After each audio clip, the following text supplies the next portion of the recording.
Speaking about Luke Shaw, and in the back page of The Sun today, Charlie White has written a piece about this, and here's what Luke had to say. There is no hiding that we didn't get on. It is time to move on. I'm trying to move on, but obviously he can't. Gabs, I mean, straight into the fire with this one. What are your thoughts on this little back and forth? I think as a player, I'd be a bit like Luke Shaw. You know, your manager's left the club, he's moved on. You'd want him to keep, mentioning you. I mean, even when Mourinho got asked what his starting 11 would be before the tournament started, Luke Shaw wasn't in it, Rashford wasn't in it. So you can tell that maybe them two players didn't get on with him when he was at Manchester United. And it's probably just a bit frustrating for Luke Shaw. But like he says, he's doing his job. He's been asked the questions. And like he says, maybe he did push some players to the limit because he so wants to be successful as a manager. Is that sometimes management styles work with some players and sometimes they just don't, Ali? I don't have a problem with it, to be honest with you. I think they've both been pretty honest. They said there was a little bit of a problem, which clearly is the case with some managers and some players. That's fine. I mean, Josie's come out and said he's a really talented player. Of course there is, and he is very complimentary about how the way he's come back from that injury and the way he's got back into the team and of course the English team. So fair play. But no, I don't have a problem with it. I think in Josie's defence, he's going to get asked the question because clearly when he was manager at United, there was a couple of instances where he didn't fancy him and he was critical of Luke Shaw. So listen, it's part and parcel. They're both big boys who got on with it. As I say, makes good radio for us. I think as well, the players they don't like being criticised today. You know what it's like. Yeah. They're away with England. They're probably going to find out straight away through Twitter. Their teammates in England are probably going to tell them, "Oh, look what he said about you," having banter about it. So probably just a bit frustrating, but he gets asked the questions, doesn't he? So he's got to answer it. Were there managers or coaches that you didn't get on with ever? How long we got? Loads of time. Yeah, there was a few, but I don't think after they've left, you never heard them talk about you again. So yeah, I think maybe it's just Luke Shaw a bit frustrated that he's still talking about him. How hard is it then when a manager comes in and you feel like you're just not their cup of tea, or what you want to do, what you think you're doing isn't right in their eyes? How difficult is that? Have you ever been sort of left out and shunned a little bit? All the time. Yeah. Yeah. You've got to react the right way, haven't you? Yeah, I remember when Di Matteo come in and I done a whole pre-season with Aston Villa, and then the day before the first game of the season he says, "I think you should leave." So I was thinking, he should have told me at the start of the season, and wasn't his cup of tea, but I just sat in there, stayed at the club, and eventually he got the sack and I got back in under Steve Bruce. So I just kept myself fit and just waited for a new manager to come in.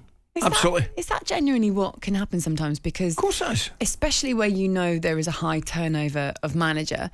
Like clubs that for example, if you're a Watford player, that actually the manager's probably not going to last more than a season and a half or something like that. So you do just sit there and think, I'll just wait this out. Yep. 100%. Had it myself, Gab. I mean, early on career at Rangers, and manager says, right, we've accepted an offer for, I think it was Cardiff at the time.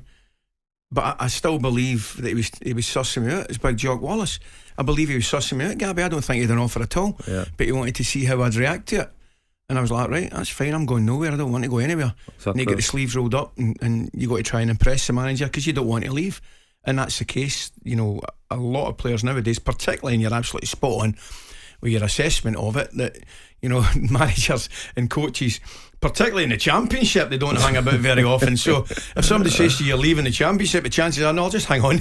I'll just hang on here. Every chance I'll be here longer than you. It's the same as the Chelsea players. How many coaches might Cesar Azpilicueta have seen? And you see, especially with this Chelsea side, people getting reintegrated that you thought their careers really at Chelsea were kind of dead and buried. Let's have a little more of a dig through this. This is what Jose said about Luke Shaw's corners against Czech Republic. The negative thing I would say is, once more, they were very poor in attacking corners. The service was dramatically bad. They have so many good players to attack corners. The crosses are not passing the first man. Luke Shaw, in my opinion, very good tonight, but very poor on the corner. Phillips the same.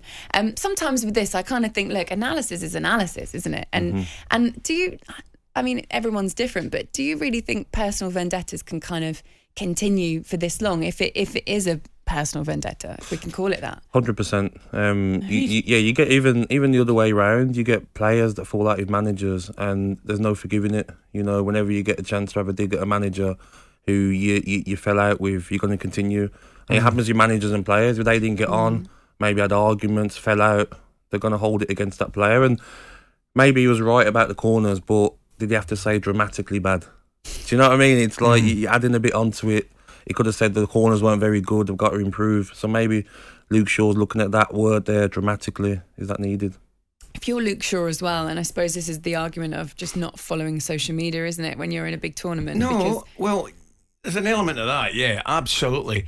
But if I'm Luke Shaw, you know something? It goes with the territory, Luke. Just get on with it. You know what I mean? It should be water off a duck's back. It's criticism. When you get asked a question, though, it's hard not to bite, isn't it? Yeah. He's probably in his head. He's saying, "Don't bite." Then he's bit. You can't help it, can you? But he should be saying, "Look, it's great."